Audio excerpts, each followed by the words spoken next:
नमस्कार भारत। आज मेरा वीडियो होपोनोपोनो क्लेंजिंग प्रेयर पर है, जिससे आप अपने इनर चाइल्ड की हीलिंग या क्लेंजिंग करेंगे। इसके साथ ही आप सेल्फ लव को भी जानेंगे। वीडियो बहुत इंपॉर्टेंट है, लास्ट तक देखिएगा। चलिए बात करते हैं होपोनोपोनो प्रेयर की। हो ओ पोनो पोनो, यह प्रेयर जो है हवाईयन प्रेयर है, जो एक क्लेंजिंग प्रेयर है। और इसमें हो का मतलब होता है टू, और पोनो पोनो का मतलब होता है कनेक्ट करना, क्लीन करना, चेंज करना, और इसके साथ ही चेक करना, ट्रांसफॉर्म करना, हील करना।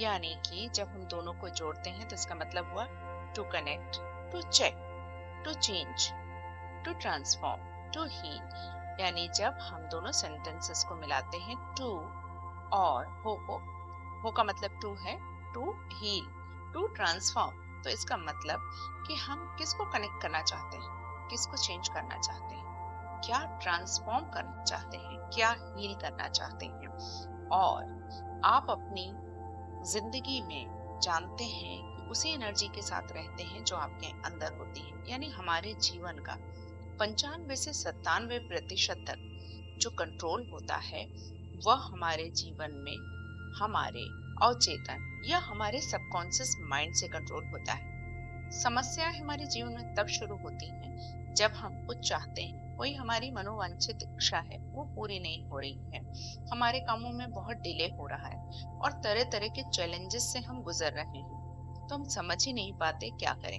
कुछ ऐसे होते हैं जो उसके लिए समझने की कोशिश भी नहीं करते और समझ भी नहीं पाते ऐसा क्यों हो रहा। दूसरे ऐसे लोग होते हैं जो तरह तरह की टूल्स और टेक्निक्स अप्लाई करते हैं, फिर भी जीवन में कुछ नहीं हो रहा, कोई परिवर्तन नहीं हो रहा। तो इसका कारण ये हो सकता है कि आपका जो सबकॉन्शियस है वो ऐसी सिचुएशन से गुजर रहा है जिसमें बहुत सारे नेगेटिव फीलिंग्स, इमोशंस और चीजें पड़ी हुई हैं, मेमोरीज पड़ी हुई हैं, जिसके कारण आप हर पल, हर सेकंड नेगेटिव महसूस करते हैं या अपने जीवन में मैनिफेस्टेशन नहीं कर पाते हैं। आप समझिए कि हम जीवन को जब बेहतर बनाना चाहते हैं तो उसके लिए हमको एक, जो ये हवाईयन प्रेयर है, इसे कहते हैं एनर्जी क्लीनिंग प्रेयर। होपोनोपोनो एक ऐसी क्लींजिंग प्रेयर है जो हमें अपने सबकॉन्शियस माइंड से जोड़ती है। अब क्वेश्चन ये आता है, हीलिंग की आवश्यकता किसको होती है? क्या हीलिंग की आवश्यकता उसको है जिससे पैसे की दिक्कत है, कैरियर की दिक्कत है, हेल्थ का कोई इशू है, या रिलेशनशिप में दिक्कत है, या इस क्लींजिंग की आवश्यकता उस व्यक्ति को है जो अब्यूज करता है, जो आपको परेशान करता है, हर्ट करता है? तो फ्रेंड्स, इसका आंसर बेहद सरल है। जो भी आपके जीवन में घटित हो रहा है वो सब कुछ आपकी सोच का नतीजा है, आपके सबकॉन्शियस माइंड से हो रहा है। जब आप 6-7 साल के बच्चे थे तब आपके सबकॉन्शियस माइंड ने ग्रो करना बंद कर दिया। तब से लेकर आज तक आपके अंदर जो भी भावनाएं, जो भी फीलिंग्स उत्पन्न हुई, या आपने जो भी अब तक देखा, या जिन भी टेंडेंसीज के साथ आप जन्म लिए, या पीढ़ियों से, या जेनेटिक्स से, या आपके एंसेस्टर्स से जो भी आपको मिला, या पिछले जन्मों की सोच से जो मिला, या जो आज का जीवन है उस वातावरण से जो आपने लिया, वो सब आपके अवचेतन मन में या सबकॉन्शियस माइंड में बैठा होता है, जो कि लगातार हमारे जीवन में कभी विचारों के रूप में, कभी सुझाव के रूप में, कभी आइडिया के रूप में, कभी फीलिंग के रूप में, तो कभी इंट्यूशन के रूप में आता है। तो आपको कुछ ना कुछ कदम उठाने के लिए प्रेरणा भी मिलती है। लेकिन आप जानते हैं कि आप जब अपने स्वभाव में बहुत ज्यादा नेगेटिव फील कर रहे हैं, या आपकी टेंडेंसी जो है नेगेटिव रखने की ज्यादा है, तो आप समझिए कि चूंकि हमारा ब्रेन जो होता है वो नेगेटिव थिंग्स को ज्यादा फील करता है और हम नेगेटिव चीजों को डिस्कस भी ज्यादा करते हैं। तो इससे होता क्या है कि बहुत ज्यादा चांसेस है कि जो आपकी प्रोग्रामिंग हुई है आपके अवचेतन में, वो उस नेगेटिव चीजों से भरा हुआ है, तो आपको वही नेगेटिव आवाज या इको सुनाई पड़ती है। और यही कारण है कि आप अपने पास्ट से फ्री नहीं हो पा रहे हैं और लगातार वो मेमोरीज आपके जीवन में हर पल, हर क्षण चल रही हैं। आपको पता है, एक रिसर्च है जिसके अनुसार हमारे ब्रेन में जो हमारा कॉन्शियस माइंड होता है उसमें यदि पर सेकेंड 10 से 11 विचार आते हैं, तो सबकॉन्शियस में मालूम है कितने विचार आते हैं? 10 मिलियन थॉट्स। तो आप समझ गए कि पर सेकेंड इतने विचार, इतना डेटा हमारी सबकॉन्शियस में भरा रहता है। परंतु जितनी भी रिसर्च हुई है, कोई भी हमको हल नहीं देती है। क्या नहीं देती हैं? यानी हमारी समस्या को सॉल्व नहीं करती हैं। रिसर्च करके तो बता देती हैं, पर इसको सॉल्व करने का तरीका है हो हो पोनो पोनो हीलिंग प्रेयर। ये आसानी से क्लींस कर सकती है, क्योंकि हम में से अधिकांश लोग जब आध्यात्मिक टेक्निक की बात करते हैं तो इसका मतलब होता है cleansing your own mind is cleansing your own energy. जब आप होपोनोपोनो का यूज करते हैं तो जो भी आपकी कोर प्रॉब्लम जीवन में होती है, यानी प्रॉब्लम का मतलब क्या है? प्रॉब्लम जो हमारे सबकॉन्शियस में बैठी हुई है, वो यादों के रूप में, जो भी आप अपने जीवन में क्लेंज करना चाहते हैं, तो आपको किसको एड्रेस करना होगा? किससे बात करनी होगी? अपने सबकॉन्शियस माइंड से। क्यों? क्योंकि वही तो सब कुछ है। सबकॉन्शियस माइंड जब भी आप जीवन में किसी भी एस्पेक्ट को हील करना चाहें, तो वो कौन है? वो है सबकॉन्शियस माइंड, जिससे आप सारी मेमोरी हटा सकते हैं इस हीलिंग प्रेयर के थ्रू। हमारा सबकॉन्शियस माइंड केवल इंफॉर्मेशन को क्या करता है? एक्सेप्ट करता है, डाउनलोड करता है, परंतु उसे रिलीज करना नहीं जानता। तो जो हमारा सबकॉन्शियस माइंड रूपी जो हमारा इनर चाइल्ड होता है, वो क्या होता है? वो 6-7 साल की उम्र से ग्रो करना बंद कर दिया था और वो एक टिपिकल चाइल्ड बन जाता है। जो हमारा सबकॉन्शियस माइंड है वो एक टिपिकल चाइल्ड बन जाता है।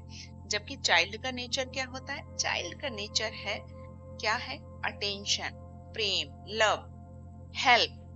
चाइल्ड का मतलब है सपोर्ट। और हम में से कितने लोग ऐसे हैं जिनको बचपने में बताया गया होगा कि कैसे अपने इमोशंस को कनेक्ट करना चाहिए, खुद को कैसे समझना चाहिए, क्योंकि इस उम्र तक 6-7 साल की उम्र तक हमारा इमोशनल व्यवहार बहुत परिपक्व या मजबूत नहीं होता है, और ना ही हमें सिखाया जाता है कि कैसे हमें अपने इमोशंस को मैनेज करना चाहिए और माइंड को कैसे मैनेज करना चाहिए। तो यानी सालों साल तक हम अपने सबकॉन्शियस माइंड को इग्नोर करते रहते हैं। चूंकि जीवन का ये पार्ट इतना ज्यादा सप्रेस्ड या डिप्रेस्ड किया गया है कि आपके जीवन में एक समस्या के बाद दूसरी समस्या उत्पन्न हो जाए, तो आप इसको कुछ भी अलग मत मानिए। ये हो सकता है क्योंकि आपके जीवन में जो इतनी सारी समस्याएं आ रही हैं, चाहे वो आपके जीवन में लोगों के रूप में हो, आपके परिवार के रूप में हो, हमारे एंसेस्टर्स यानी पूर्वजों के रूप में हो, रिलेटिव्स के रूप में हो, और जब कई बार आप देखते हो कि ये एक पैटर्न बन जाता है, एक कठिन पैटर्न बन जाता है, हालांकि आप उसको तोड़ना चाहते हैं, तो यह स्थिति हो सकती है कि आपने बहुत सारे कुछ ऐसे पैटर्न भावनात्मक रूप से, कुछ जेनेटिकली या एनर्जेटिकली प्राप्त कर लिए हो। तो होपोनोपोनो इसी पैटर्न को एड्रेस करने के लिए बनाया गया है। आपको कोई फर्क नहीं पड़ता है कि समस्या क्या है, मामला क्या है, बस आपको अपने सबकॉन्शियस माइंड को एड्रेस करना है और अपनी 100% रिस्पॉन्सिबिलिटी लेनी है, चाहे रोजमर्रा की जिंदगी में ये कोई भी फीलिंग हो, जैसे हमारा फ्रस्ट्रेशन, हेल्पलेसनेस है, अनवर्दीनेस है, एंगर है, इन सब की जिम्मेदारी आपको खुद लेनी है। हम ये जानते हैं कि ये जो भी प्रॉब्लम्स हमारे परिवार में आ रही हैं सालों साल से, उनमें से यदि कोई भी एक 100% रिस्पॉन्सिबिलिटी ले लेता है इसे बदलने की और रिलीज करने की, तो न केवल आप अपने को बल्कि अपने परिवार की भी मदद कर रहे हैं, अपने रिलेटिव्स की भी मदद कर रहे हैं और अपने पूर्वजों की भी। यहाँ तक कि पूर्वजों की बात इसलिए कही जा रही है क्योंकि वो हमारे स्पाइन या रीढ़ की हड्डी में एनर्जेटिकली बैठे होते हैं। तो बहुत सारे चांसेस ऐसे भी हैं कि अभी तक वो मोक्ष ना पाए हैं, मुक्त ना हुए हों, तो हम भी तब तक खुश नहीं हो सकते। वो हमको लगातार याद दिलाते हैं कि क्लींजिंग होनी चाहिए। याद रखिए, यदि आप ये क्लींजिंग करते हैं क्योंकि आपके जीवन में बहुत सारी समस्याएं हैं, तो न केवल आप अपने आप को क्लीन कर रहे हैं, बल्कि अपने परिवार, अपने पूर्वज, यहाँ तक कि अपनी फ्यूचर जनरेशन को भी क्लेंज कर रहे हैं, अपने बच्चों को क्लेंज कर रहे हैं। ऐसे क्लींजिंग करके आप अपनी आज की और कल की सभी प्रॉब्लम्स को क्लीन कर रहे हैं, और यही सुंदरता है इस होपोनोपोनो प्रेयर की, क्योंकि आप अपने सबकॉन्शियस माइंड से कल यह प्रॉब्लम न देने की भी बात कह रहे हैं। यह एक वैकल्पिक या ऑप्शनल दवाई होती है क्योंकि यह आपको उत्साहित करती है 4 तरह की एनर्जीज को अपने जीवन में इनवाइट करने के लिए। पहली एनर्जी कौन सी होती है? पश्चाताप, यानी कि आई एम सॉरी की एनर्जी, जो हमारे जीवन में हमारा ईगो सेल्फ बन जाता है, अक्सर हमारा एक अहम बन जाता है, जिससे हम मुक्ति नहीं पा पाते हैं और जीवन में स्टक हो जाते हैं। तो इसके लिए आई एम सॉरी, तो हम ईगो से मुक्त होते हैं। इसके साथ ही ईगो हम रिलीज करते हैं। ये एनर्जी हमारी बहुत मदद करती है। दूसरी है फॉरगिवनेस की एनर्जी, यानी आप बहुत बार यदि नेगेटिव फील करते हैं या फिर बॉदरनेस फील करते हैं, तो उसको रिलीज करने का या फॉरगिव करने का या लेट गो करने का यह तरीका प्लीज फॉरगिव मी, ये बहुत ही अच्छा तरीका है। ये आपके इनर चाइल्ड को टीच भी करता है, ट्रेंड भी करता है कि माफी सबसे बड़ा गुण है हमारे लिए। और यदि आप ऐसा नहीं करते तो आपका इनर चाइल्ड लगातार अपने अंदर वही पुरानी बातों की गठरी, हर्ट, रोष, नाराजगी, अपमान, डिसरेस्पेक्ट की बातें पाले रहेगा, जो कि आपको अच्छा फीलिंग नहीं दे पाएंगी या फील नहीं करवा पाएंगी। तो अपने जीवन को अच्छा बनाने की कुंजी आपके हाथों में है। आपकी फीलिंग्स, यानी यदि आप ब्लिसफुल, हैप्पी, ब्लेस्ड फील नहीं कर पा रहे हैं, तो चांसेस हैं कि आप अपने जीवन में उसी पुराने तरह के रॉन्ग पीपल, रॉन्ग सिचुएशन को या रॉन्ग सर्कमस्टांसेस को ही इनवाइट करें। तो अपनी जिंदगी में होपोनोपोनो हमको फॉरगिवनेस की एनर्जी को एक्टिव करने के लिए प्रेरित करती है, और हमारा इनर चाइल्ड जानता है कि लेट गो करना चाहिए, फॉरगिव करना चाहिए। इसके बाद तीसरी एनर्जी है ग्रैटिट्यूड की, क्योंकि हम जानते हैं कि जिस चीज की हम सराहना करते हैं वह चीज लगातार बढ़ती है। यानी जब आप ऐसा नहीं करते तो आपका सबकॉन्शियस माइंड, जो आपकी बॉडी को चलाता है, तो वो क्या कोई ना कोई पेन या डिस्कम्फर्ट या स्ट्रेस महसूस करता है। तो समझ जाइए कि आपको अपने सबकॉन्शियस से बात करने की जरूरत है। इसके बाद आती है चौथी एनर्जी, जो है लव की फ्रीक्वेंसी। लव की फ्रीक्वेंसी सबसे हाईएस्ट फ्रीक्वेंसी है। लव से क्या संभव नहीं है दुनिया में, सब कुछ संभव है। तो ये लव की एनर्जी सेल्फ लव को बढ़ाती है और उसे एक्टिव करती है, क्योंकि सेल्फ लव आपका अपने को जिस तरह से देखने का नजरिया होगा, आपका इनर चाइल्ड आपके आउटर वर्ल्ड में भी वही रिप्ले करेगा। यदि आप अपने को प्रेम करते हैं, अपने को स्वीकार या एक्सेप्ट करते हैं और अपनी 100% रिस्पॉन्सिबिलिटी कि जीवन में जो कुछ भी घटित हो रहा है, चाहे वो नेगेटिव ही क्यों ना हो, तो उससे आप प्रेम करते हैं। और जब आप ऐसा नहीं करते तो आप दूसरों को ब्लेम करते हैं इसके लिए, यानी आप सेल्फ लव नहीं कर रहे हैं।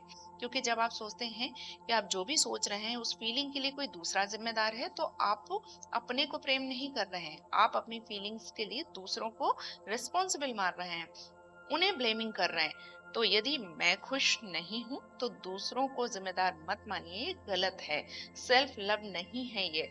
यानी सेल्फ लव जीवन में कितना इंपॉर्टेंट है। यानी होपोनोपोनो एक हीलिंग देती है उस डिवाइन एनर्जी से कनेक्ट करने के लिए, और हमारी डिवाइन एनर्जी हर समय तैयार है हमें माफ करने के लिए। तो I am sorry, please forgive me, thank you, I love you, in 4 sentences को लगातार तब तक जीवन में यूज कीजिए जब तक कि आपकी क्लेंजिंग ना हो जाए। आपको पता कैसे चलेगा कि आपकी क्लेंजिंग हो गई है? तब चलेगा जब आप लाइटर, बेटर फील करें, जब आपको बहुत अच्छा लगने लगे, तो समझ जाइए कि आपकी क्लेंजिंग हो गई है। तो क्लेंजिंग के लिए ये होपोनोपोनो प्रेयर पहले जरूरी है, क्योंकि जब तक आप क्लेंज नहीं करेंगे, कोई इंटेंशन रखने लगे कि मुझे पैसा मिल जाए, मुझे ये हो जाए, वो हो जाए, तो आप तब तक अपने इनर चाइल्ड को हील नहीं कर रहे हैं, क्लेंस नहीं कर रहे हैं, तो वो सफर करता रहेगा और आपके मैनिफेस्टेशंस नहीं होंगे। तो आपको कोई इंटेंशन नहीं रखना है पहले कि ये हो जाए, वो हो जाए, ओनली क्लेंजिंग आवश्यकता है। तो आप क्लेंजिंग के लिए इस प्रेयर को यूज कर सकते हैं।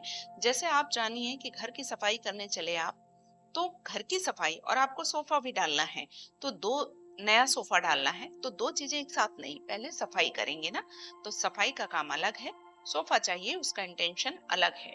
यानी हम जब होपोनोपोनो करते हैं तो कई बार हम ये क्लेंजिंग और एक साथ ही इंटेंशन दे देते हैं, जो कि गलत तरीका है और इसीलिए आपके मैनिफेस्टेशन नहीं होते हैं।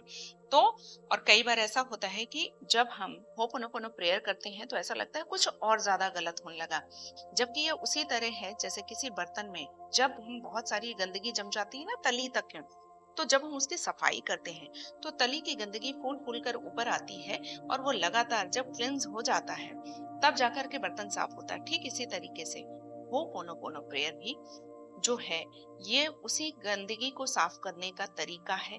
ये 4 सेंटेंसेस उस फूली हुई गंदगी को तब तक साफ करते हैं जब तक कि बर्तन पूरा क्लीन नहीं हो जाता और गंदगी ऊपर आके हट नहीं जाती। तो होपोनोपोनो प्रेयर आपको लगातार करते रहना है, कुछ डरना नहीं है। इसके साथ ही जो हमारा इनर चाइल्ड या सबकॉन्शियस माइंड है उस डिवाइनल एनर्जी से जोड़ने में हमें मदद देने लगता है। और जब हम इस फीलिंग के साथ डेली बेसिस पर क्लेंजिंग करते हैं तो हमारे जीवन में धीरे धीरे अच्छी चीजें खुद ब खुद आने लगती हैं। जैसे से आप होपोनोपोनो क्लेंजिंग करते जाते हो आप अपने इनर चाइल्ड से कनेक्ट होते जाते हो और वो आप पर ट्रस्ट करने लगता है और धीरे धीरे वो पूरा जो डेटा हमारे अंदर भरा होता है, नेगेटिव डेटा जो इतने दिनों की गठरी भरी होती है, वो रिलीज करना शुरू कर देता है। और आप कब जाने कि आपके लिए होपोनोपोनो ने काम करना शुरू कर दिया है, जब आप हल्का खुश बेटर फील करें और आपका इनर चाइल्ड आपके लिए काम करने लगे। यानी जब तक आपका इनर चाइल्ड सफरिंग में होगा आप अच्छा फील नहीं करेंगे। तो जब आप अच्छा फील करने लगे जीवन में तो समझ जाइए कि आपकी क्लेंजिंग हो गई और आपको डेली बेसिस पे करना है, क्योंकि हमारे जीवन में लगातार कुछ ना कुछ ऐसी चीजें होती रहती हैं जिसको क्लेंस करते रहने के लिए हमको डेली बेसिस पे इस होपोनोपोनो प्रेयर को करना चाहिए। सुबह शाम कर सकते हैं, जब तक चाहे तब तक कर सकते हैं। जब आपको फील होने लगे कि बहुत अच्छा हो गया, सुबह उठकर शीशे के सामने भी आप बोल सकते हैं खुद से भी। तो इस तरह आपकी क्लेंजिंग हो जाएगी। तो आप सेल्फ लव, इनर चाइल्ड, इसके साथ ही होपोनोपोनो क्लेंजिंग समझ गए होंगे। और अब इस वीडियो को अगर आपने लास्ट तक देखा है तो तहे दिल से शुक्रिया। अपने जीवन में अच्छी चीजों का ट्रैक करने के लिए इस कमाल की प्रेयर को इस्तेमाल कीजिए और उस डिविनिटी से जुड़िए, उस डिवाइनल एनर्जी से जो आपके ही अंदर है। Thank you. नमस्कार भारत।